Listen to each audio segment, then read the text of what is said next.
Hola a todos y bienvenidos a Ecumenos. El día de hoy quiero hablar sobre un libro apócrifo de la Biblia que es el libro de la sabiduría de Salomón.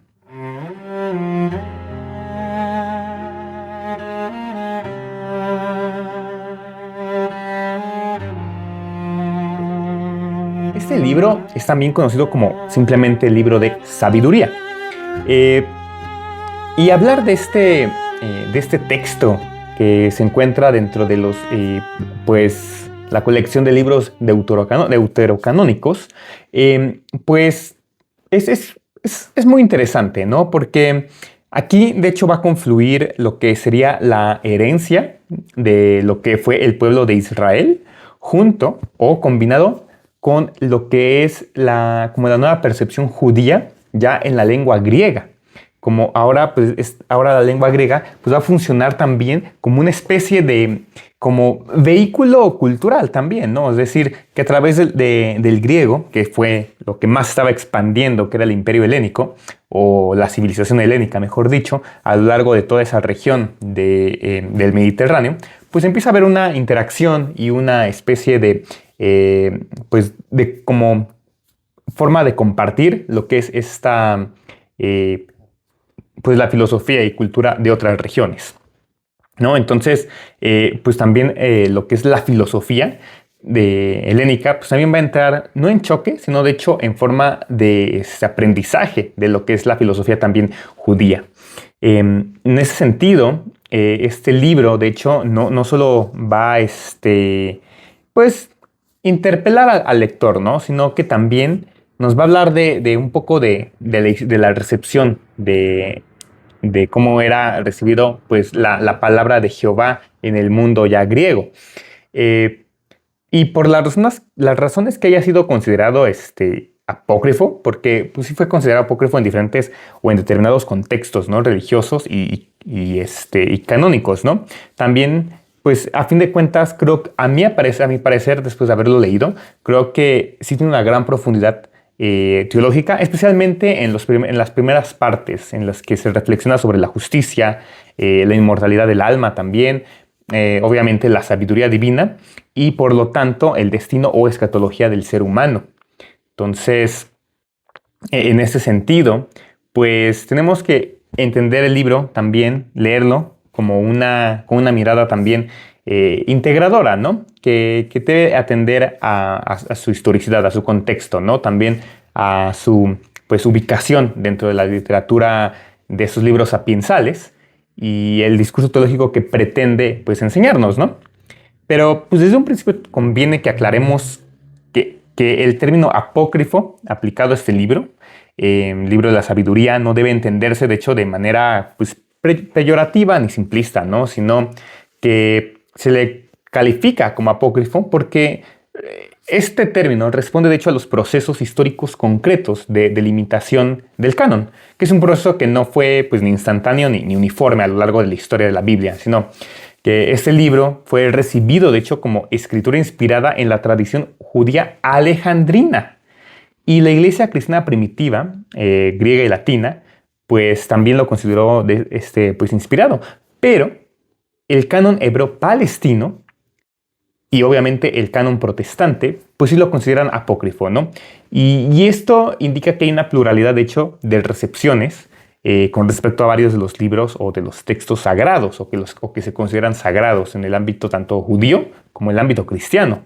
Entonces, pues esto nos obliga, de hecho, a situar la obra, es decir, este libro, dentro de su contexto histórico y cultural. Como siempre he dicho, todos esos libros sagrados deben, y en general todos los libros de filosofía, de ciencia, deben también leerse en su contexto, ¿no? A la luz del contexto histórico y cultural, y también extrapolarlo a la actualidad y ver qué podemos aprender de ellos y qué se puede discutir también de ellos. Entonces, pues no tenemos que tampoco realizar también quizás juicios del orden anacrónico, es decir, que no estén ligados a su tiempo. Y también, pues tampoco intentar meterle o calificarlos con la lógica ajena a su tradición, ¿no? Pero bueno, ese es como un pequeño breviario sobre este texto apócrifo. que se me hace muy interesante, que vale la pena leerlo.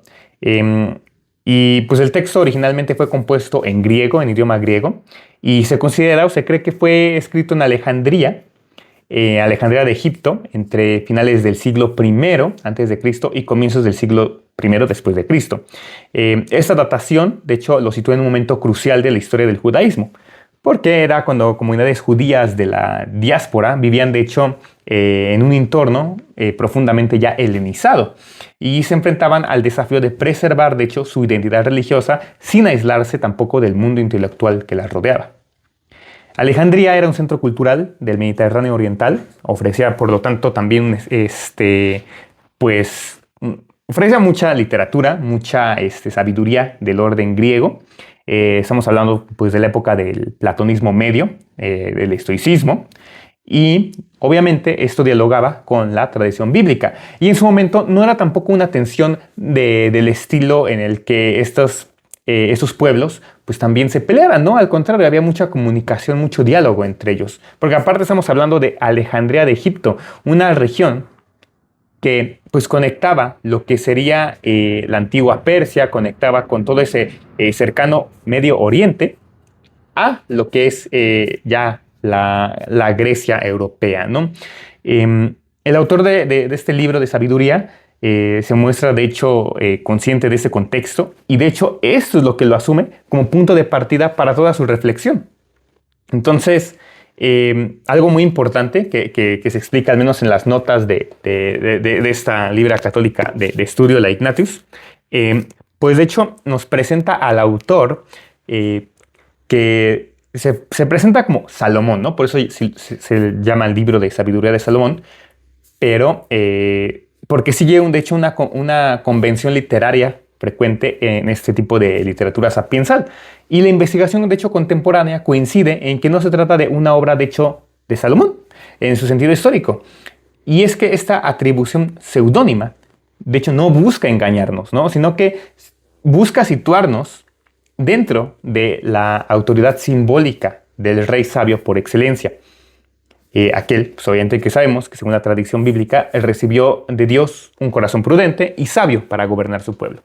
Entonces, al hablar en primera persona como Salomón, aquí el autor establece una continuidad de Proverbios, Eclesiastés y el Cantar de Cantares, ¿no? Entonces, se inscribe de esta forma en una tradición donde la sabiduría no es solo un conocimiento práctico, sino que, aquí es el punto más importante, es un don divino que orienta la vida hacia la justicia. Entonces, el carácter apócrifo del libro, desde esa perspectiva del canon hebreo, pues podemos decir que está estrechamente vinculado a su lengua original y a su contexto de composición. Pero el hecho de que no haya sido escrito ni en hebreo y ni siquiera en arameo, es decir, en griego, pues es lo que pues consideran muchos hebreos de la región de Israel-Palestina, que no es un libro pues canónico, ¿no? Que no ha sido completamente inspirado. Pero por eso los judíos de la región de Egipto sí lo consideran inspirado, porque sí resuena con ellos. Entonces, ese libro pues, no fue incorporado, que diga, al canon fijado por el judaísmo rabínico tras la destrucción del templo de Jerusalén en el año 70. Y pues este proceso de canonización no lo tenemos que ver como un evento simplemente literario, porque de hecho este acto responde a la necesidad de preservar esa identidad religiosa pues que estaba en cuestión con la crisis y redefinición del pueblo judío, ¿no? en estas épocas. Entonces en este contexto los textos de origen griego de hecho quedaron progresivamente al margen. De ahí que también pues, mucho de esto tiene que ver con la conquista del Imperio Romano posteriormente y cómo el cristianismo primitivo pues, se fue adaptando más al idioma y filosofía griega que al hebreo. O sea, no está tan conectado con lo que sería el Medio Oriente. Y por eso, pues el cristianismo primitivo también, especialmente las comunidades que utilizaban la Septuaginta, esta traducción de la Biblia de la cual ya he hablado, pues sí utilizaban o sí creían que la sabiduría de Salomón sí era un texto inspirado y fue leído y citado y por lo tanto pues, valorado, ¿no? en su momento. Hay varios padres de la iglesia antigua como Clemente de Alejandría, Orígenes e incluso San Agustín de Hipona, pues sí reconocieron esta profunda teología y la consonancia con la fe cristiana. Entonces, principalmente el referente a lo que es cuando habla de la justicia divina, la inmortalidad, la retribución escatológica. Entonces, pues tampoco es casual que diga que en este libro, pues haya influido de manera significativa, de hecho, en la teología cristiana posterior, incluso en sus formulaciones, que pues sí se llegaron a encontrar pues un lenguaje apto para la expresión de la acción salvadora de Dios en nuestra historia.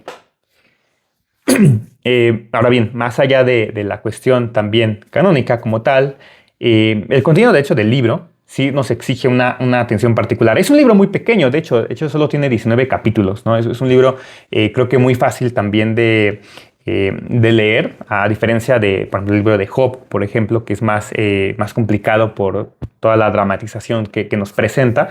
Ese libro, a mi parecer, es más sencillo y lo divido en dos partes, a mi parecer. La parte de lo que es sabiduría como tal y la parte de su contexto histórico, ¿no? Pero vamos a ir por partes para también ver qué podemos pues aprender de este libro, ¿no?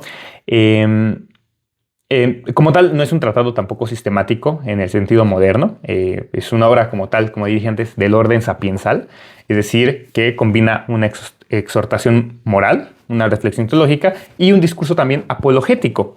En ese sentido, el autor se nos dirige y probablemente se dirige a los judíos helenizados, expuestos a la presión cultural y religiosa del entorno pagano, y de hecho busca fortalecer su fe presentando la sabiduría de Israel como superior a la filosofía y la religiosidad de las otras naciones. Aquí creo que también vale la pena, como en muchos de los textos sagrados, no quiero que esto se tome como una crítica negativa, pero sí como una crítica que debe ser como muy clara a la hora de leer estos textos, porque pues obviamente también van a tener algo de nacionalismo que se busca defender. Y en este caso, como dije antes, los judíos helenizados o que estaban intentando ser helenizados también estaban buscando pues cómo preservar su cultura, cómo no dejarse absorber 100% por los griegos en este caso, sino que cómo podían ser parte de la comunidad griega manteniendo tradiciones judías, ¿no? Manteniendo también su sistema de creencias. Entonces, también la literatura bíblica en este sentido, la literatura histórica bíblica, pues también habla mucho de esa nacionalización y lo podemos ver de hecho en textos que van obviamente los Pentateucos y los libros históricos que buscan también defender mucho al pueblo, a su propio pueblo, y por eso no se expande tanto el judaísmo o la creencia de Yahvé a otros pueblos, sino que se queda como muy encapsulado o contenido dentro de su propio, de su propio pueblo. Entonces, es como una parte muy importante que se debe también, a mi parecer, dividir a la hora de leer estos textos, ¿no? A la luz también de lo que el pueblo pues, estaba buscando, ¿no? Para sí mismo, que es preservarse. Pero bueno, desde los primeros versos o versículos, de hecho, el libro establece una oposición fundamental entre justicia e impiedad. Y mucho de la narrativa o literatura bíblica o literatura de este libro en la Biblia es mucho de oposiciones, que va a hacer muchas comparaciones entre opuestos. En ese caso, entre lo que es justicia e impiedad, pues habla mucho de entre quienes buscan a Dios con su corazón sincero y quienes, cegados por su orgullo, niegan la trascendencia y reducen la existencia humana a simplemente un horizonte, pues, material. Esta dialéctica, de hecho, no se plantea tampoco de forma abstracta, ¿no? Sino que se encarna en situaciones concretas de también persecución, sufrimiento y una aparente injusticia histórica. Algo que también, conforme va a ir avanzando el tiempo, los judíos van a ir heredando, a mi parecer, por lo que he leído, pues también una herencia traumática de injusticia histórica que ya como vimos en esta primera parte que hablé sobre el conflicto Israel-Palestina, el judaísmo sufrió muchas, o ha sufrido muchas persecuciones y muchas discriminaciones a lo largo de su historia, y de ahí que también tengan esta parte o ese trauma de esa injusticia, ¿no? A lo largo de su historia. Entonces aquí habla pues mucho de eso, una apologética de cómo los justos pueden parecer también derrotados a los ojos del mundo, pero una de sus, como desde el punto de vista como psicoanalítico, de sus mecanismos defensivos, pues de hecho también aparecen en realidad estar en manos de Dios y participan de hecho de una vida que trasciende la muerte. Entonces aquí podemos verlo en dos perspectivas. Una, como una lucha, como un trauma y cómo ellos logran pues sobreponerse ante esto. Pero por otro lado, para los que no somos judíos, sino que somos cristianos, para aquellos que si colocamos nuestra fe en Dios, pues también, siendo pues justos, a veces vamos a parecer como derrotados, a veces vamos a parecer como vencidos, pero siempre que coloquemos nuestra vida en manos de Dios, vamos a participar de esa vida que trasciende la muerte, de esa vida eterna de la que Cristo pues nos habló, prometió y está pactado, ¿no? En la última parte del pacto cristiano. Entonces es precisamente aquí donde este libro introduce uno de los que considero aportes más significativos a la teología bíblica, que es una reflexión, de hecho explícita, sobre la inmortalidad del alma y la vida después de la muerte. El Antiguo Testamento contiene, de hecho, diversas intuiciones sobre el destino del ser humano, pero pocas obras dentro de la Biblia lo hacen con quizás una claridad conceptual, y obviamente aquí lo combina con el lenguaje filosófico, la afirmación de que las almas de los justos van a estar en paz y de que su esperanza, de hecho, está llena de inmortalidad. Esto llega a constituir un desarrollo, de hecho, doctrinal que dialoga tanto con la tradición israelita como con la filosofía griega. Y esto, de hecho, no diluye la especificidad teológica del monoteísmo bíblico. Tenemos que recordar también que mucho en el Antiguo Testamento no se menciona tanto un infierno como tal. Se habla del Sheol, del Seol, que luego es traducido como el Hades, y ya más recientemente a inframundo y luego infierno, ¿no? Estamos hablando de que no había como tal un lugar tan de castigo en ese sentido. Se hablaba como de la muerte como un punto final, ¿no? Ya iremos hablando un poco más, espero, cuando vaya leyendo un poco más sobre lo que es el destino final en la vida, una comparativa tanto entre el Nuevo Testamento, Viejo Testamento y otras religiones, ¿no? Porque sí, el Seol es como un lugar de muerte, simplemente, ¿no? No hay un lugar de castigo, no hay un lugar de vida eterna, no hay como tal algo más allá, algo trascendente. Pero este libro de sabiduría, por eso es que se conecta mucho con que está escrito entre antes y después de Cristo, porque no está, porque tiene mucho del texto antiguo y lo combina mucho, lo asocia con lo que sería ya las enseñanzas de Cristo. Entonces, por eso es que, y obviamente combinado con la filosofía griega, pues nos habla de esta trascendencia, ¿no? De esa alma inmortal. Y por lo tanto, pues ya nos habla de la retribución escatológica y la función, ¿no? de esta, ¿no? Entonces nos habla que frente a la tentación de abandonar la fe ancestral por considerarla incapaz de ofrecer un sentido en este mundo dominado por otras cosmovisiones, hablamos del panteón griego, pues el autor de este libro nos va a proponer una comprensión más profunda del obrar divino, que no se limita de hecho a la prosperidad inmediata, sino que se despliega en un horizonte eterno.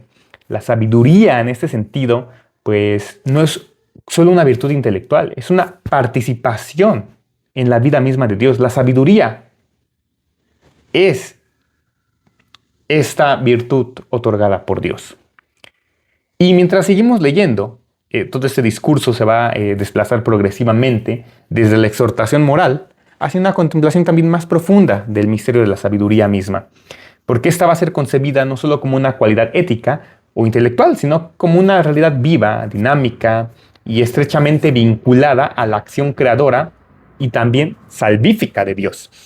Esta personificación de la sabiduría, de hecho, constituye uno de los núcleos teológicos más densos de la obra, y por lo tanto representa uno de los puntos de mayor originalidad también dentro de la literatura sapiensal. La sabiduría aquí aparece descrita como un espíritu inteligente, un espíritu obviamente santo, único y múltiple a la vez, capaz de hecho, penetrar todas las cosas y de permanecer también inmutable en su esencia. Se nos recurre a un lenguaje poético y filosófico que de hecho va a revelar su familiaridad con las categorías del pensamiento helenístico, pero sin por ello abandonar el marco conceptual de ese monoteísmo israelita. Es algo muy importante, porque todo esto es una apologética hacia el israelismo, pero tampoco, o también sin negar la cultura griega, ¿no? En ese sentido, la sabiduría procede de Dios y es un reflejo de su gloria, una emanación de su omnipotencia, pero no se confunde con él. Y esa distinción nos permite, o permite en este caso al autor, hablar de una mediación divina sin caer en formulaciones que comprometan la unicidad absoluta en Dios. Y por eso creo que resulta importante o relevante señalar cómo este libro establece una relación íntima entre sabiduría y creación. La sabiduría está presente en el origen del mundo, ordenando el caos y dando forma armoniosa a la realidad. El cosmos no es un fruto del azar, tampoco de fuerzas ciegas, sino de una inteligencia divina que lo sostiene y lo orienta hacia el bien. Y esta visión cosmológica profundamente teológica nos ofrece una alternativa clara, tanto al materialismo implícito en algunas corrientes filosóficas, como las cosmovisiones mitológicas de ese entorno pagano de la época. Y al mismo tiempo, la sabiduría no permanece ni tampoco distante o inaccesible. Por eso se insiste en que se deja encontrar, la sabiduría se deja encontrar por quienes la buscan con sinceridad y se manifiesta a los que la aman. Aquí empiezo a conectar cómo la sabiduría es una manifestación de hecho de Dios. Dios busca encontrarse, desea que lo encontremos, se deja encontrar, pero solamente por quienes también lo buscan, por quienes lo buscamos, se nos va a manifestar. La sabiduría hace lo mismo en ese sentido. Podríamos hablar de una equivalencia de sabiduría con Dios, con la divinidad misma. Esta cercanía, de hecho, de la sabiduría va a tener también implicaciones, obviamente, del orden antropológico. El ser humano es presentado como capaz de conocer a Dios, no por sus propias fuerzas, sino porque Dios se comunica y se da a conocer a través de la sabiduría, obviamente. Y conocer la sabiduría es entrar en comunión con el designio divino, con Dios mismo, con el Creador. Esta concepción, de hecho, tiene consecuencias directas también para la ética del momento. La vida justa no se fundamenta simplemente en la observancia externa de normas, sino en la conformidad interior con la sabiduría. El justo es aquel que vive de acuerdo con el orden querido por Dios, mientras que el impío se define por su resistencia a ese orden. La oposición entre justos e impíos, que ya aparecía en los primeros capítulos, adquiere una profundidad distinta, una profundidad nueva. No se trata solo de comportamientos morales distintos, sino de dos maneras radicalmente opuestas de situarse ante la realidad y ante Dios. Aquí hay una crítica severa a la idolatría, también muy importante. Me llama mucho la atención, de hecho, porque el libro está en contra de la idolatría. De hecho, conecta mucho esta parte con el Éxodo, ¿no? Aquí tenemos que entender la idolatría no solo como el culto a imágenes materiales, sino también como una deformación profunda de la relación entre el ser humano y lo divino. La idolatría aquí surge cuando la mente humana es incapaz o está reacia a elevarse hacia el Dios invisible, porque absolutiza las realidades creadas y las convierte en objetos de adoración. Aquí el libro nos va a desarrollar una reflexión mucho más elaborada del Antiguo Testamento sobre el origen y las consecuencias de la idolatría. mostrando cómo ésta conduce, de hecho, a la corrupción moral, a la injusticia social y finalmente a una muerte espiritual. Este pasaje del libro, de hecho, reviste también un claro carácter apologético frente a la religión de las naciones, con su multiplicidad de dioses, sus panteones inmensos, sus prácticas rituales. El autor de este libro de sabiduría defiende la racionalidad y la superioridad ética del monoteísmo israelita. No lo hace desde una postura cerrada o defensiva, sino utilizando los mismos recursos intelectuales que emplea el pensamiento filosófico griego.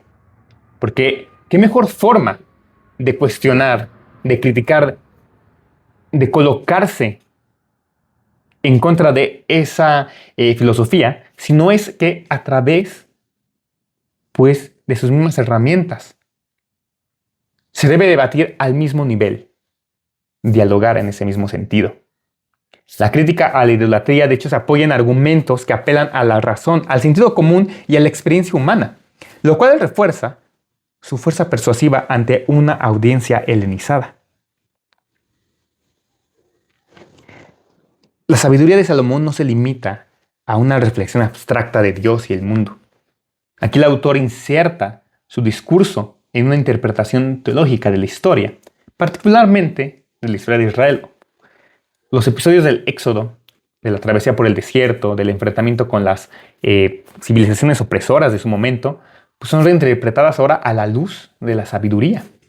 Dios actúa en la historia no de manera arbitraria, sino conforme a un designio sabio y justo que busca la liberación de su pueblo y la manifestación de toda su gloria. El libro hace una lectura histórica, porque nos dice que la sabiduría como tal aparece como guía del pueblo, como fuerza que protege a los injustos y castiga a los opresores.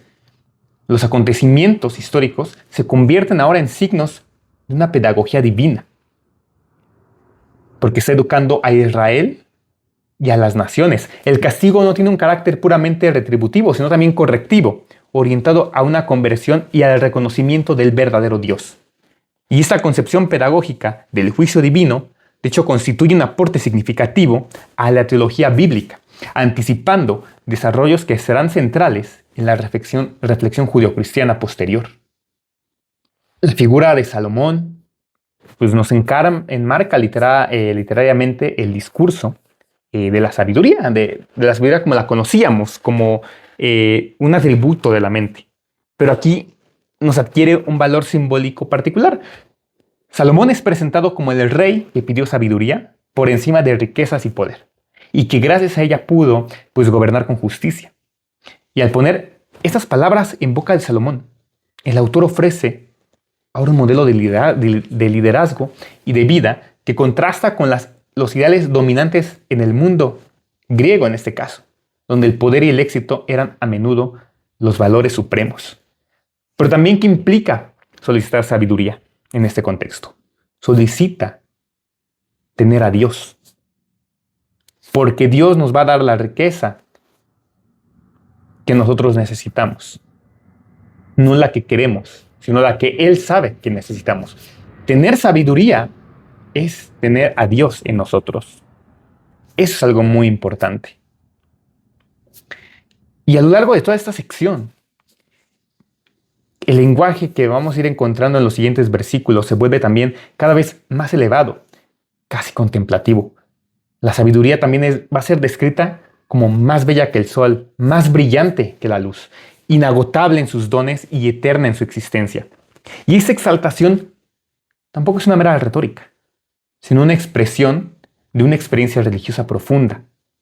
La sabiduría se convierte en objeto de deseo y de amor. Amar la sabiduría es amar la vida. Por eso rechazarla sería abrazar la muerte. Amar la sabiduría es amar a Dios. Y amar a Dios es amar la sabiduría. Uno de los pasajes también muy pesados en ese sentido, teológicamente hablando, es su reflexión sobre el sufrimiento del justo y el escándalo que éste representa tanto para la conciencia humana como para la fe en el orden de lo religioso. Porque no se esquiva la pregunta fundamental que de hecho atraviesa la experiencia del creyente de todos los tiempos, ¿no? ¿Cómo es posible que quienes buscan a Dios con sinceridad padezcan persecución, burla, muerte, mientras que los impíos parecen prosperar y gozar del éxito? Y esa es una pregunta que también aparece en el libro de Job. ¿Por qué el justo está sufriendo? Esta cuestión nunca ha sido secundaria, porque se considera el corazón mismo de ese planteamiento bíblico. El texto preserva un discurso ficticio de los impíos, quienes observan la vida del justo y la consideran pues una amenaza para su propio modo de existir. El justo, por su sola presencia, desenmascara la inconsistencia moral de quienes viven al margen de Dios. Su fidelidad se convierte ahora en una acusación silenciosa. Por ello, los impíos deciden ponerla a prueba, someterlo al sufrimiento, a veces eliminando a la persona, convencidos de que así demostrarán la falsedad de su esperanza. Sin embargo, el autor invierte esta lógica. Aquello que los impíos interpretan como fracaso es el lugar donde se manifiesta la victoria definitiva de la justicia. La sabiduría alcanza, el libro de la sabiduría alcanza su profundidad teológica al afirmar que la muerte del justo no es la aniquilación de la vida, es solo un tránsito. El mundo material va a acabarse, todo acaba, todo es perecedero. Claro, quizás el plástico tarde más en disolverse, ¿no? O algunos materiales, pero al final todo es perecedero. La madera, la piedra se va erosionando, la tierra se erosiona, las telas se desgastan, el cuerpo regresa a la tierra, los huesos se vuelven a hacer polvo por sus minerales. Las estrellas mueren en algún punto, los planetas que están girando alrededor del Sol van a ser absorbidos, van a irse a la deriva, pero se van a ir desvaneciendo. El mundo material es perecedero. Nuestra vida aquí solo es un tránsito. La muerte no es el final definitivo. Por eso la esperanza del justo no se agota en esta vida. Y su destino no puede ser juzgado según criterios tampoco puramente materialísticos. Y esta afirmación, de hecho, supone un avance significativo en la comprensión del más allá y del sentido del sufrimiento. Por eso, el dolor no es negado ni minimizado, pero está inscrito en un horizonte escatológico donde la justicia divina se revela en su plenitud. La sabiduría se nos va a presentar con todo su brillo. Dios se nos va a presentar, porque el objetivo de la vida es transitar por el mundo terrenal para luego poder regresar con Dios. Y este planteamiento, de hecho, pues tiene implicaciones directas también para la vida religiosa institucional, ¿no? Aquí se nos advierte implícitamente contra una religiosidad que mida la bendición divina únicamente en términos de éxito, poder o estabilidad. Porque cuando la religión se convierte en un garante de seguridad social o de prestigio, corre el riesgo de traicionar su vocación más profunda.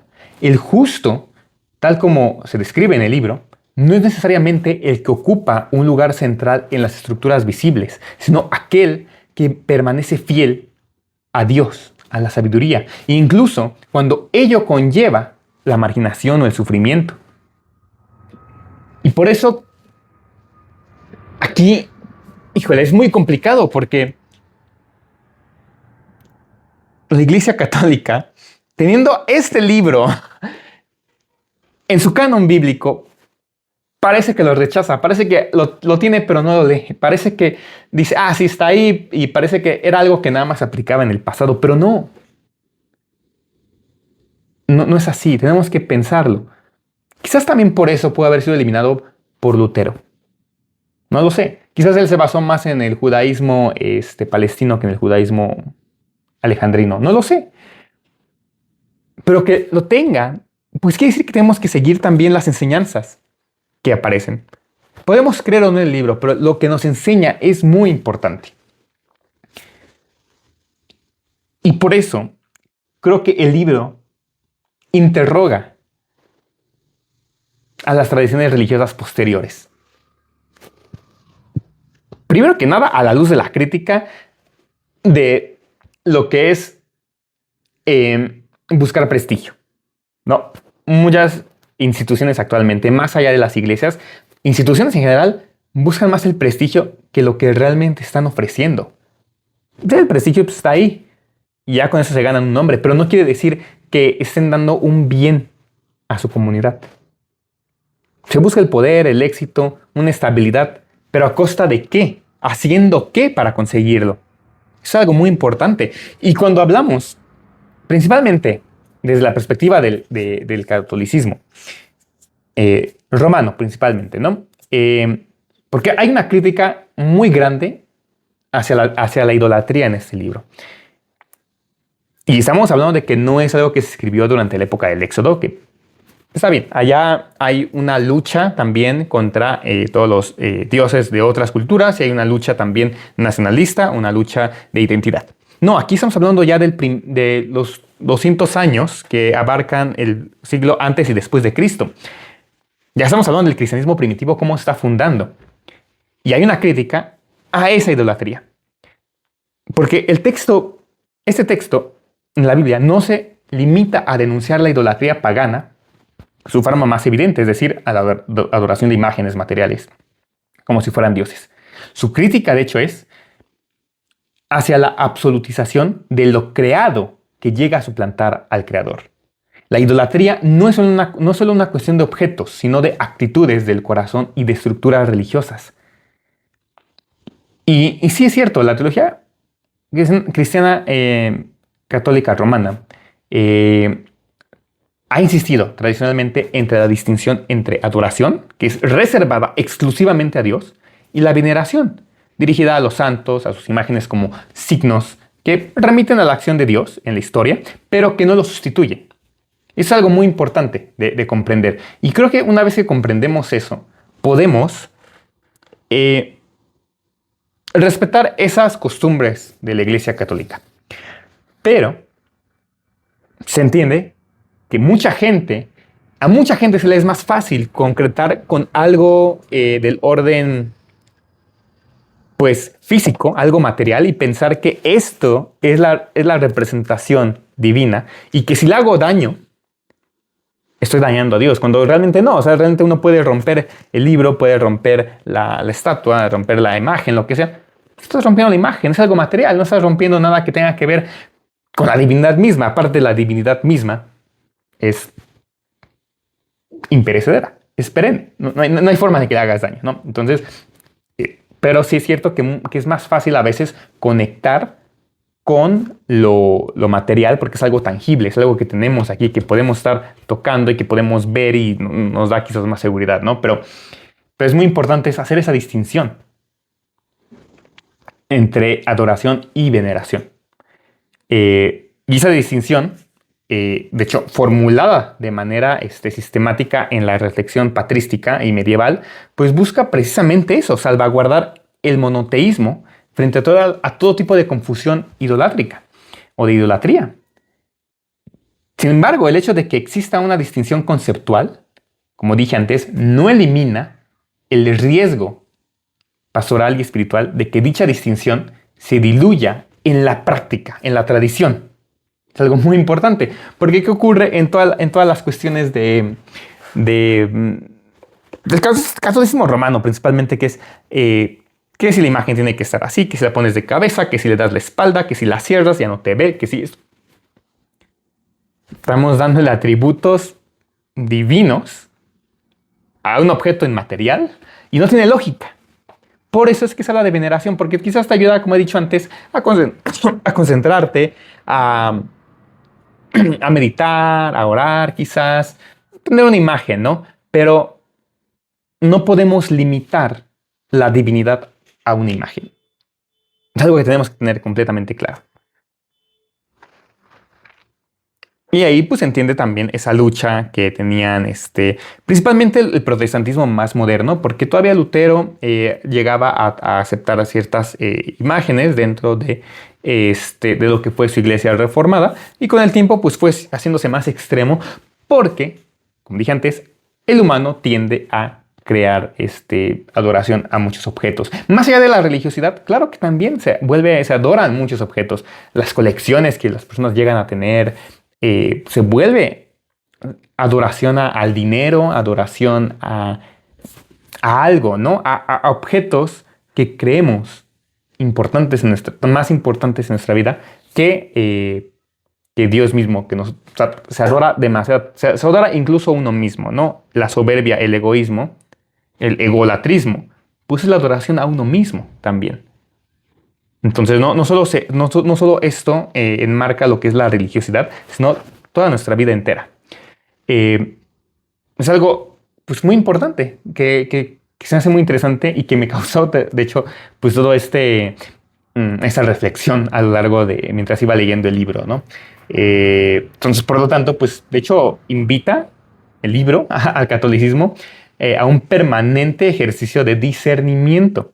Porque cuando las imágenes, las devociones, las tradiciones, las instituciones dejan de ser mediaciones transparentes hacia Dios y se convierten ahora en fines en sí mismas, es donde entra esa idolatría sutilmente en la vida y se va expandiendo.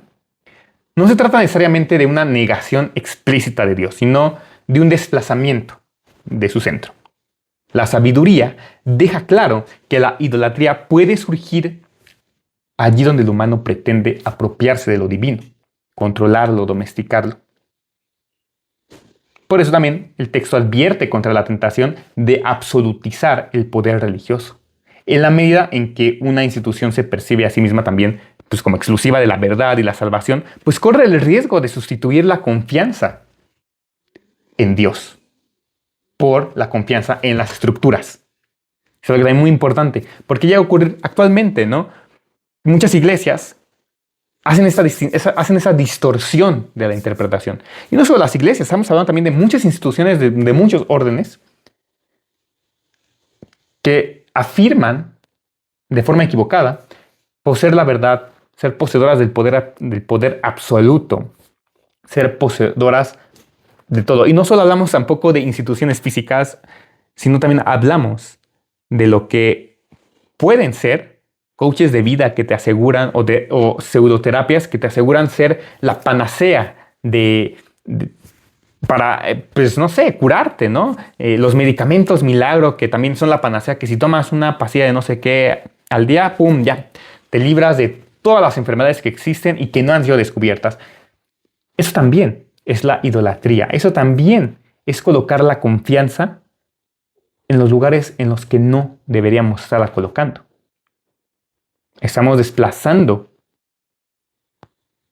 en muchos sentidos, no solamente lo que es la ciencia, no solamente lo que es pues todo lo que involucra, ¿no? Toda la investigación. Estás colocando la verdad afuera para concentrarte en esto que se asume que es la verdad. Estás colocando a Dios afuera de tu centro, de la vida misma. Por eso este libro, aunque sea apócrifo, nos recuerda que la verdadera sabiduría no se deja poseer ni instrumentalizar. La sabiduría guía, interpela y desestabiliza, incluso a quienes creen estar también más cerca de Dios. No obstante, también creo que sería injusto pues concluir que el libro condena toda forma de mediación religiosa visible, ¿no? Porque el propio texto reconoce la importancia de la tradición, de la historia, de los signos, de los símbolos a través de los cuales Dios se comunica. La clave aquí, de hecho, reside en mantener viva la conciencia de que toda la mediación es relativa y está llamada pues, a remitir más allá de sí misma. En ese sentido, el catolicismo, cuando es fiel a su mejor tradición teológica y espiritual, puede encontrar en la sabiduría un aliado y no un adversario. La centralidad de esta divinidad, de este don gratuito de Dios, impide toda sacralización indebida de lo creado. La sabiduría no se identifica como con un objeto o un rito o una autoridad concreta, sino que actúa allí donde hay apertura, hay humildad, donde hay una búsqueda sincera de la verdad, de Dios mismo. Esta perspectiva, de hecho, ofrece un criterio para discernir pues, prácticas religiosas auténticas de aquellas que, aún revestidas de lenguaje piadoso, pueden degenerar en formas de superstición o, peor aún, manipulación. Podemos afirmar entonces que este libro de la sabiduría de Salomón no solo dialoga con el mundo helenístico de su tiempo, sino que continúa discutiendo, aprendiendo, interpelando a las tradiciones religiosas posteriores, incluido el cristianismo en su expresión católica en este caso, y al cristianismo pues de alguna secta que haya surgido más adelante. Su crítica a la idolatría, sí, está allí y hay que aprenderlo, pero también nos da esta reflexión del sufrimiento del justo, la exaltación de Dios, de la sabiduría, de la verdad, como principio ordenante de la vida. Todo esto pues, son desafíos permanentes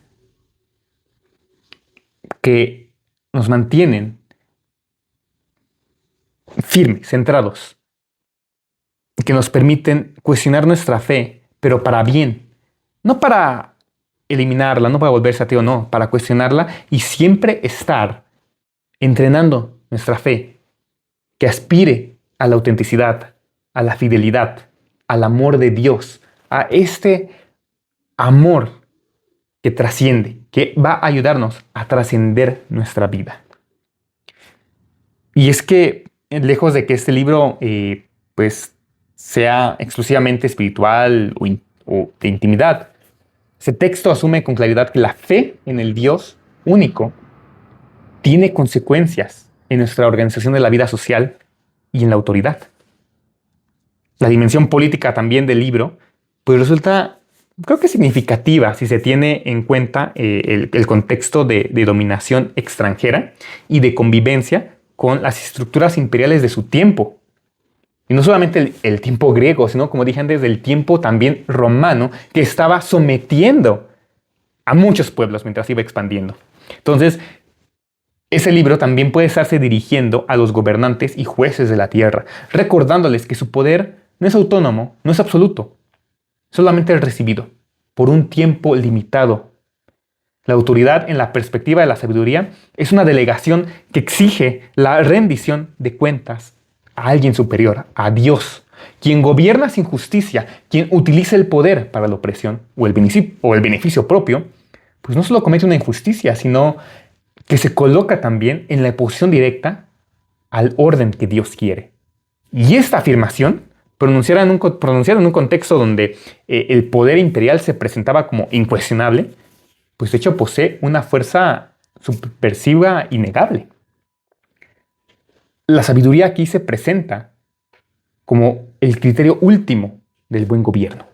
Gobernar sabiamente implica reconocer la dignidad de cada ser humano.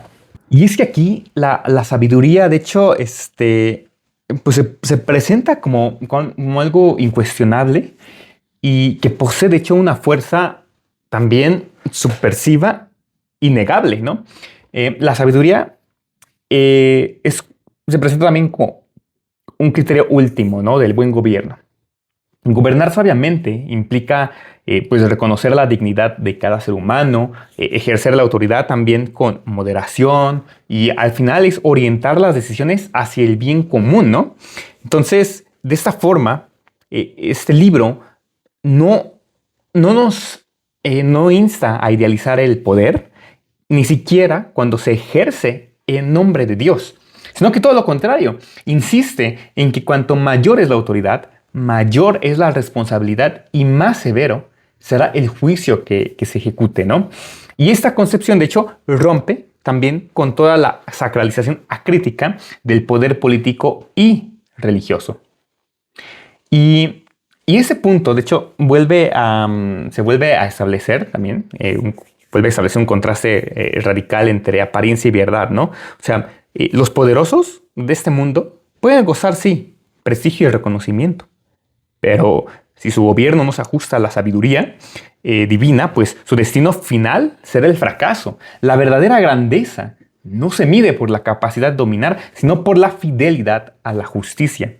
Y esa inversión de valores anticipa en muchos aspectos la crítica profética que atraviesa toda la escritura y que encontrará, de hecho, una expresión particularmente intensa en la predicación de Jesucristo. Por eso la lectura de este libro pues permite también comprender la insistencia en la educación moral de las comunidades. La sabiduría no es un don reservado a una élite intelectual o religiosa. Es una realidad destinada a transformar la vida colectiva. La ley, la tradición, la memoria histórica son espacios de sabiduría que se encarnan y se transmiten.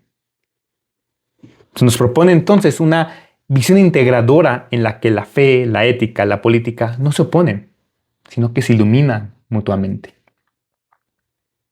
Y ese planteamiento creo que resulta también relevante para el diálogo entre religión y sociedad en contextos posteriores, porque se nos ofrece una base teológica para una crítica religiosa del poder que no se reduce de hecho a la denuncia, sino que propone un ideal alternativo de convivencia. La justicia, entendida como conformidad con el designio divino, se convierte en el eje articulador de toda la vida social. Allí donde la justicia es negada, la sociedad se desintegra, incluso si conserva una apariencia de estabilidad. La dimensión histórica del libro alcanza aquí un punto culminante en la reinterpretación de los acontecimientos del Éxodo. La liberación de Israel de la esclavitud pues se presenta aquí como una manifestación de la sabiduría en acción. Dios no actúa de manera arbitraria, tampoco es violento, sino conforme a un plan que combina misericordia y justicia. Los mismos elementos de la creación que castigan a los opresores se convierten en instrumentos de salvación para los oprimidos.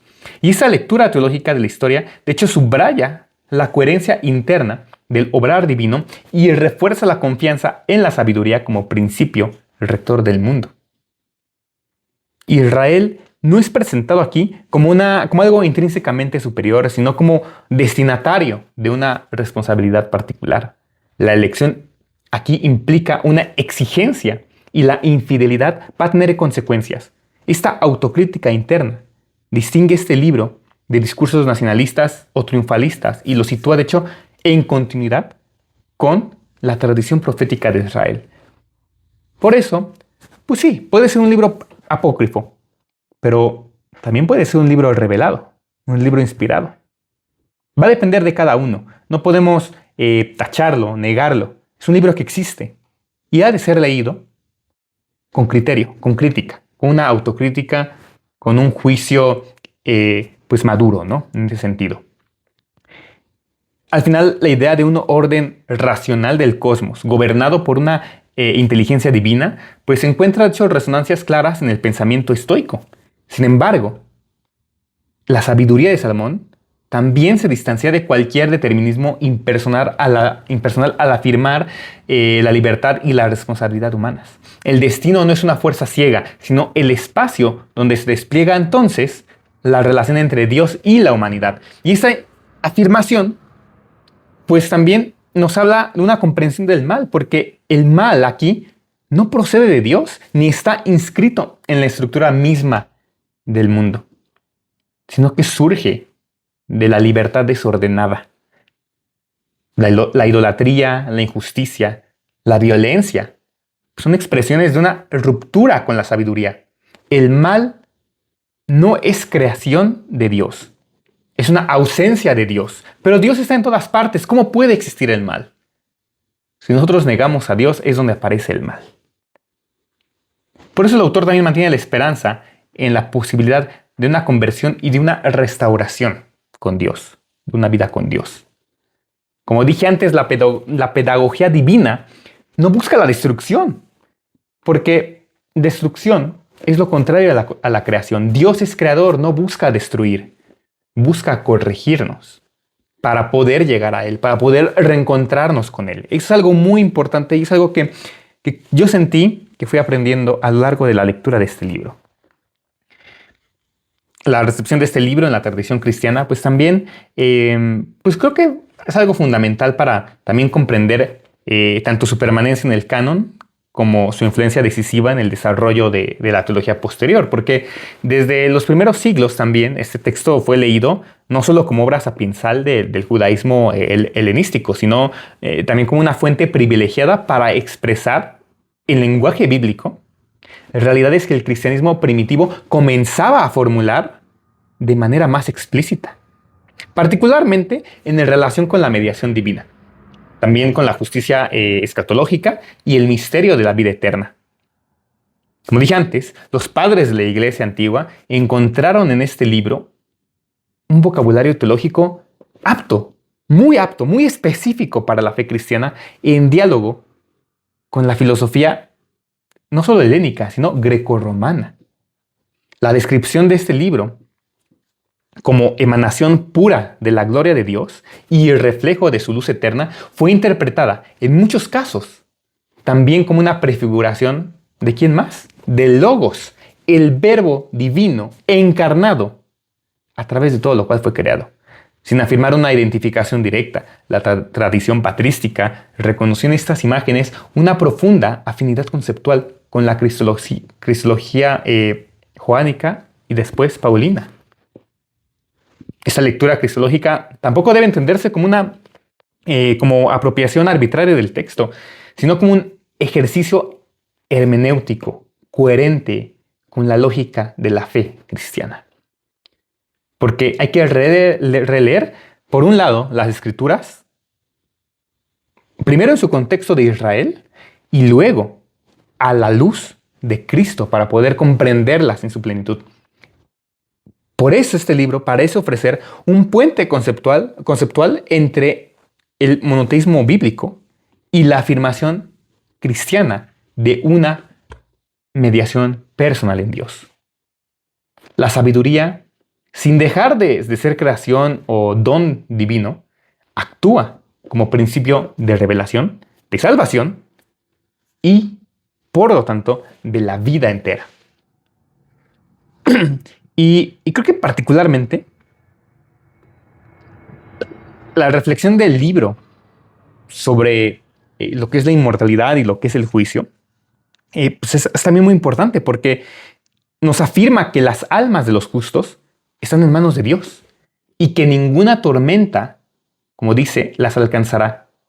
Eso es, creo que, muy importante porque, por un lado, da consuelo y esperanza para las comunidades cristianas, que en ese momento eran perseguidas, en un contexto de martirio, de marginalidad social también, pues estas palabras llegan a adquirir una fuerza existencial que de hecho trasciende la formulación original del texto. La esperanza cristiana en la resurrección encuentra en este libro un lenguaje capaz de expresar la continuidad entre la justicia vivida en esta vida y la plenitud prometida en la vida futura. La influencia del libro, por lo tanto, ahora se extiende también a la reflexión moral cristiana. La oposición entre sabiduría y necedad, entre justicia e impiedad, pues fue asumida como un marco interpretativo para la vida ética. La sabiduría no se reduce a un conjunto de normas, sino que implica una transformación interior que orienta toda la existencia hacia Dios. Y esa comprensión dinámica de la moralidad pues también influyó de manera decisiva en la espiritualidad cristiana, particularmente en la tradición monástica, donde la búsqueda de la sabiduría, pues de hecho se llegó a convertir en sinónimo de la búsqueda de Dios. No obstante, como todo en la Biblia, como todo en las religiones, la recepción del libro pues, tampoco estuvo exento también de críticas y tensiones, porque con el progresivo alejamiento del cristianismo de sus raíces judías y lo que implicó el fortalecimiento de la teología latina, o sea, ya nos estamos desviando primero del judaísmo, luego nos desviamos de la órbita helénica, pues ahora entramos más al territorio de lo romano, de lo latino. Aquí es donde surgen, de hecho, debates sobre el estatuto canónico de esos libros, libros que son denominados del segundo canon, es decir, deuterocanónicos, entre los cuales pues llega a encontrarse este libro. Y esas discusiones, de hecho, alcanzan un punto complicado, álgido, de hecho, cuando llega la Reforma Protestante, de la cual ya estaré hablando, ¿no? Ya pronto estaremos hablando de la Reforma Protestante, pero vamos a hablar un poco de esto, porque se cuestionó la autoridad de los textos no incluidos en el canon hebreo clásico. Y es por eso es que ese libro pues, fue omitido. Pero como dije antes, había judíos alejandrinos, judíos no helenizados, pero sí judíos del imperio helénico, de la civilización griega, que pues sí contaban a este libro como un libro canónico. Pero la Reforma Protestante únicamente se basó en el canon hebreo clásico, ortodoxo, palestino. De ahí que está esa distinción. Entonces, ¿por qué eliminarlo? ¿Por qué a veces tacharlo como algo malo? No, no. Como dije antes, todos los libros están para leerse. Algunos nos van a enseñar grandes cosas. Este enseña grandes cosas. Otros sí, claro, van a ser para hacer una fogata, ¿no? Va a depender también de la lectura que le demos, pero siempre entendiendo al autor en su contexto. Como dije antes, todo este contexto pues viene marcado también por la identificación que está buscando este pueblo judío. En este caso, la respuesta del catolicismo a estas objeciones pues no fue meramente defensiva. O sea, el Concilio de Trento reafirmó la canonicidad de este libro, subrayando su uso litúrgico continuo y su coherencia doctrinal con el conjunto de la Escritura. Y esa decisión no se basó únicamente en criterios históricos, sino en su comprensión teológica del canon, porque ayuda a entender la vida y la fe. El libro había alimentado, de hecho, la oración, la predicación y la reflexión durante varios siglos, y su exclusión, de hecho, estaba empobreciendo la tradición cristiana tras la Reforma Protestante.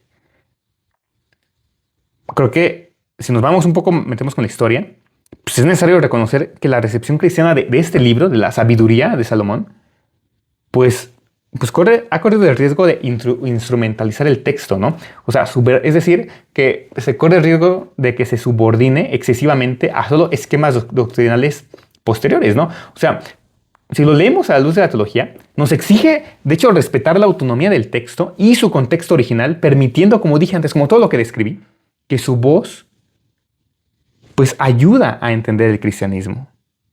Y, de hecho, une la tradición judía con el cristianismo. Es muy importante. Por eso, cuando lo leí, me llamó la atención que no fuera considerado canon. Ese libro ofrece, pues nos ofrece como cristianos una oportunidad, de hecho, de renovación, ¿no? Su insistencia en la gratuidad de la sabiduría, en la centralidad de la justicia y en la relativización de todo poder humano, parece actuar como un correctivo frente a las posibles desviaciones institucionales, ¿no? Por eso es que el texto nos recuerda que la fe no puede reducirse a una adhesión pues, doctrinal ni a una pertenencia eclesial, ¿no? No podemos reducir nuestra religiosidad a eso, a elementos secundarios, sino que implica una orientación hacia la existencia del Dios vivo, del Cristo resucitado, vivo, que habita en nosotros, que vive con nosotros, que existe. Creo que también nos puede invitar ese libro a una dialéctica entre la fe y la razón, algo que me encanta mucho, ¿no? A través de la lógica, de la filosofía comparada, de la psicología. Lejos de que nos opongamos, o sea, que o lo defendamos al 100% y digamos, no, si es canónico, y también lejos de que lo critiquemos, digamos, no, es apócrifo. No. El libro muestra que la búsqueda racional de la verdad encuentra su plenitud cuando se abre a la revelación divina. Y esta intuición resulta particularmente relevante también en los contextos contemporáneos, donde la religión es a menudo percibida como algo irracional o incompatible con el pensamiento crítico. Algo que muchos de los ateos contemporáneos pues defienden, ¿no? Y utilizan esta aparente irracionalidad para defender su ateísmo, pero creo que están más alejados de la sabiduría porque ni siquiera han leído los textos y critican solamente por pasajes que aparte son tomados aisladamente fuera de su contexto. Creo que es el problema actual de las religiones. sí es cierto que tal vez antes hubo mucho adoctrinamiento, lo cual también repercutió, sí, se admite que hubo mucha repercusión por el adoctrinamiento. O sea, si hablamos de la Edad Media, el catolicismo, sí, es cierto que se guardó muchos textos solo para un grupo selecto y obviamente es lo que hizo que la Edad Media pues, se mantuviera en un estado, pues podríamos decir casi deplorable en algunos sentidos, pero la Ilustración tampoco fue algo bueno. O sea, también la Ilustración nos trajo una radicalidad también en la crítica, en el juicio, en la lógica, que también causó mucho de lo que conocemos actualmente como el racismo, la discriminación. También hubo quema de textos. Entonces, todas sus partes y contrapartes tienen puntos buenos y puntos positivos, negativos, que diga. Entonces, hay que entender, ¿no? O sea, la religión irracional, sí, estoy de acuerdo, es mala, pero la religión, conocer a Dios a la luz del pensamiento crítico, a la luz de la filosofía, a la luz de la mente, a la luz de la comparativa, a la luz de uno mismo, a la luz de todo lo que han estudiado autores previos, eso es conocer a Dios, eso es lo que nos da la sabiduría. Por eso podemos afirmar que este libro de la sabiduría de Salomón, pues sí puede ocupar un lugar singular en la tradición cristiana, no como un texto secundario, ¿no? Sino como una obra que ha contribuido de manera decisiva a la configuración de la teología, la espiritualidad y la ética cristianas. Su condición de libro deuterocanónico no disminuye su valor. Pone de hecho de relieve la complejidad histórica del canon y la riqueza de la herencia hebrea, o sea, y de la herencia bíblica en general, porque, como ya dije, como he dicho, el canon bíblico no se formó de un día para otro. No es que se fue apilando un libro sobre otro y así el canon ya estaba armado así bonito. No, no. Había muchos libros en el pasado y muchos que antes eran reconocidos ya no son reconocidos. Y quizás libros que ahora son reconocidos no eran en su momento reconocidos. Y esa es la importancia de también entender la historicidad de no solo de la Biblia, sino de todos los textos sagrados, ¿no? O sea, si hablamos del Bhagavad Gita, o sea, de todos los libros Vedas, de los libros budistas, del Corán, todos esos libros sagrados, e incluso si hablamos sagrados en términos mitológicos, también es importante entender pues, cómo es que fueron aceptados y cómo es que fueron también rechazados, ¿no? Creo que es algo importante aquí de mencionar, ¿no? Y como dije antes, hay que estar siempre abiertos a esta lectura de estos textos, ¿no? Es lo que nos da la posibilidad de conocer mejor a Dios a través de las diferentes manifestaciones que nos da Él, ¿no? En este mundo. Y al mismo tiempo, como dije, el libro lo divide en dos partes. La primera, hay una parte que habla mucho de sabiduría, de estos contrastes, de la justicia, de la escatología. Y luego hace un recorrido histórico de forma poética, al estilo de los libros sapiensales, del Éxodo. Bueno, del Génesis y del Éxodo. Entonces, no quiere decir que haya una relación entre Salomón y los 10 mandamientos. No es como tal explícita, pero sí me gustaría conectarlo, ¿no? Ya que el texto de la sabiduría no lista, no enumera el decálogo, los 10 mandamientos, pero desde una perspectiva como de comparativa, de análisis, siento que el libro de sabiduría puede leerse tanto a la luz de los libros sapiensales, pero también como una conexión de Génesis y Éxodo, leer sabiduría y luego leer los sapiensales. Creo que esa conexión es muy, siento que podría ser muy bonita. Entonces, pues sí creo que nos ayuda a conectar una interpretación más metafísica también de los 10 mandamientos a la luz de la sabiduría, ¿no? Porque allí los mandamientos pues establecen, o sea, los 10 mandamientos a fin de cuentas establecieron lo que fue un marco normativo de la alianza, de esa alianza con el pueblo de Israel, el pueblo de Dios, de Yahvé.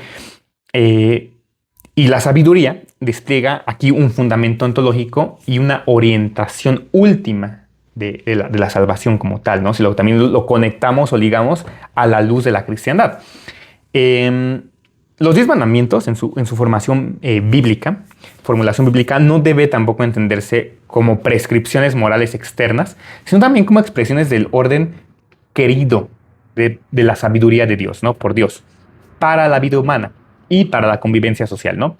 Eh, si combinamos o hacemos una especie de meditación, de comparativa filosófica entre los 10 mandamientos y el libro de sabiduría, pues, o sea, que no desde el orden de la ley, ¿no? No de algo de derecho, sino desde una lógica como de la sabiduría como principio estructurante de la realidad, o sea, Dios siendo el estructurador de la realidad.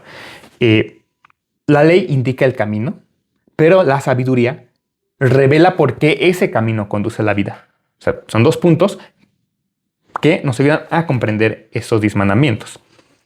Por eso es que digo que es de una interpretación también metafísica, ¿no? Los primeros mandamientos son los que regulan la relación del ser, o sea, son de regulación ontológica con Dios, ¿no? Encuentran en la sabiduría de un desarrollo particularmente profundo. La afirmación radical del monoteísmo, que es el núcleo de los 10 mandamientos, se traduce en una crítica sistemática a toda forma de idolatría, ¿no? O sea, la crítica no se limita al rechazo del culto a imágenes. O sea, podemos tener imágenes, pero se extiende a la absolutización de lo finito, de lo infinito en lo finito, ¿no? O sea, uno puede tener imágenes siempre y cuando no haga una adoración a esa imagen. No querer encapsular lo infinito en algo simplemente finito, ¿no? La idolatría es descrita así, entonces, como una inversión del orden del ser, ¿no? Lo creado ocupa el lugar del creador. Lo contingente se presenta como absoluto y lo transitorio como eterno, ¿no? No. La sabiduría, en cuanto a emanación de la gloria de Dios y el reflejo de su luz, permite al ser humano orientarse correctamente en el orden del ser. Honrar a Dios no es solo un acto cultural, sino un reconocimiento ontológico de la fuente de todo lo que existe. El primer mandamiento deja de ser una prohibición externa y se convierte en una afirmación sobre la estructura misma de la realidad. Solo Dios es Dios. Todo lo demás existe por Él, en relación con Él. El mandamiento que prohíbe que tomar el nombre de Dios en vano, entonces adquiere ahora una dimensión distinta. El nombre en la tradición bíblica no es una etiqueta arbitraria, sino una expresión del ser. Utilizar el nombre de Dios de manera vacía o manipuladora implica entonces una distorsión de la relación entre lenguaje y realidad. Por eso se nos denuncia precisamente esa manipulación cuando critica una religiosidad que instrumentaliza lo divino para justificar la injusticia o el poder. En la metafísica, esto se trata de una ruptura entre verdad y palabra, entre el logos humano y el logos divino. Esto es muy importante. El mandamiento del sábado, entendido como una santificación del tiempo, encuentra en la sabiduría una resonancia más implícita, pero menos significativa. La sabiduría es presentada como principio del orden, de armonía y de descanso en Dios.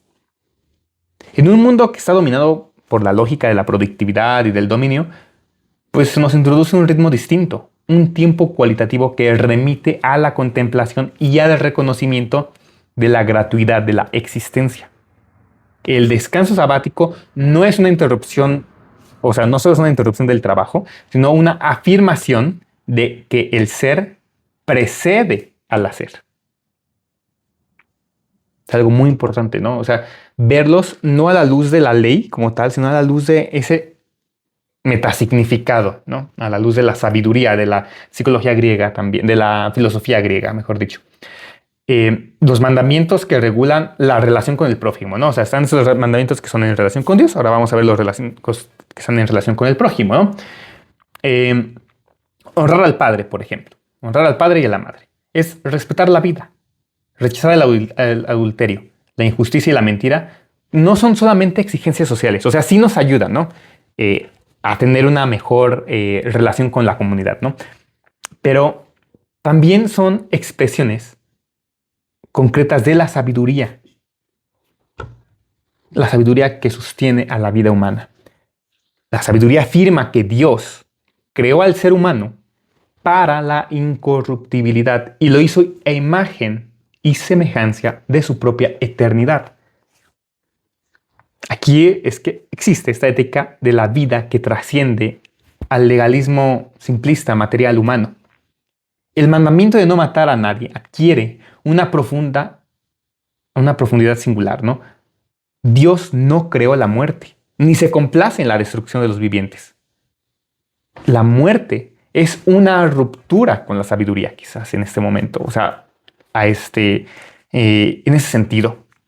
Matar no es solo eliminar una vida biológica, es negar el orden del ser querido por Dios, romper la relación entre criatura y creador. Por eso la violencia aparece así como una forma extrema de necedad, una rebelión contra la estructura misma de la realidad. Pero Dios no creó la muerte. Y Dios, o sea, toda la muerte existe dentro del mundo creado por Dios. Pues es una muerte material porque todo debe perecer para renacer. Las plantas, pues sí, van a tirar sus hojas, pero van a fecundar la tierra para que nuevas plantas vayan emergiendo. Cuando decimos, a mi parecer, cuando decimos que Cristo murió, que Dios murió, no quiere decir que dejó de existir Dios, simplemente descendió de esta vida, de este mundo, al inframundo, al mundo inferior, pero sigue estando dentro del mundo creado por Dios. Porque, en ese sentido, la muerte no existe como tal. Eso es lo que nos está diciendo. No existe la muerte. Sí, existe la muerte biológica, eso sí, pero la muerte en sí, del ser como tal, del alma, del espíritu, no existe. Por eso es que no se puede matar realmente. La prohibición del falso testimonio, no mentirás, también se vincula con el saber, con la verdad. La verdad no es una construcción subjetiva ni una convención social, porque no existe la verdad relativa. La verdad es la verdad. Si uno participa de la sabiduría divina, no se puede mentir. Mentir no es solo engañar al otro, es deformar el acceso a la realidad, a la verdad, a Dios. La mentira, entonces, introduce un desorden, ¿no? Una fragmentación, oscurece la visión para llegar a Dios. La verdad participa de la luz de la sabiduría. El mentir es negar a Dios. Por eso, no puedes negar a Dios, pero no por eso Dios deja de existir. Entonces no puedes mentir al final de cuentas. Puedes ocultar, puedes deformar, pero la verdad siempre sale a la luz. Dios siempre emerge. Y finalmente tenemos los mandamientos que prohíben el deseo, ¿no? El deseo en sí mismo no es negado, no es reprimido, es orientado. La sabiduría es presentada como el objeto último del deseo humano, más deseable que el oro y más preciosa que cualquier bien material. Cuando el deseo se absolutiza en lo finito, se convierte en codicia. Y eso es lo que conduce a la injusticia. Pero es un error de orientación más bien. El deseo humano, creado para lo infinito, es decir, de ser a Dios, ahora se encierra en lo limitado, en lo que no es Dios. Eso es lo que estos 10 mandamientos nos están tratando de decir. El libro de sabiduría no nos habla de los 10 mandamientos, pero nos ayudan a comprender los 10 mandamientos a la luz de su filosofía, de su crítica, de la sabiduría divina. Los mandamientos dejan de aparecer entonces como normas impuestas desde afuera y se revelan entonces como una expresión del orden de Dios, inscrito en la creación y en el corazón humano. Y esa interpretación es la que nos permite también comprender por qué la ley, sin sabiduría, se convierte en legalismo. Y la sabiduría, sin esta referencia, se convierte en una abstracción. Y esa convergencia entre sabiduría y los 10 mandamientos es lo que juntos nos da la hermenéutica que nos permite comprender mejor esa ley. La ética bíblica no se fundamenta en lo arbitrario divino, sino en la coherencia del ser. Obedecer los mandamientos no es someterse a una voluntad caprichosa, es alinearse con la estructura profunda de la realidad, tal como siempre ha sido querida y sostenida por Dios mismo. Y de hecho, la sabiduría es lo que completa la ecuación. Cuando dice que Dios, cuando dice en Génesis, hagámoslo a imagen y semejanza, la teoría o la interpretación más sencilla es, son muchos dioses, hay un politeísmo ahí, ¿no? No. Dios son tres personas en una. El Padre, el Hijo y el Espíritu Santo. Hagámoslo. Las tres personas están diciendo que hagamos al Dios a imagen y semejanza. Somos hechos a imagen y semejanza. ¿Por qué? Tenemos espíritu, el Espíritu Santo. Tenemos cuerpo, el Hijo, el Cristo. Pero ¿qué tenemos de Dios? Dios es sabiduría. Nos ha dado la sabiduría. Somos hechos a imagen y semejanza. Tómenlo en cuenta la siguiente vez que piensen, la siguiente vez que despierten, la siguiente vez que oren, la siguiente vez que se encuentren con el mundo. Ese es el don más grande que nos ha dado Dios. Y Él quiere que lo encontremos. Recordémoslo todos los días, cuando despertemos, cuando vayamos a dormir, cuando tengamos una duda. Dios quiere que lo encontremos. Está en nuestro deber buscarlo. Muchas gracias por escucharme en esta conversación ecuménica. Nos vemos en la siguiente recomendación. Apunte psicoanalítico o ecumenos. Hasta la próxima.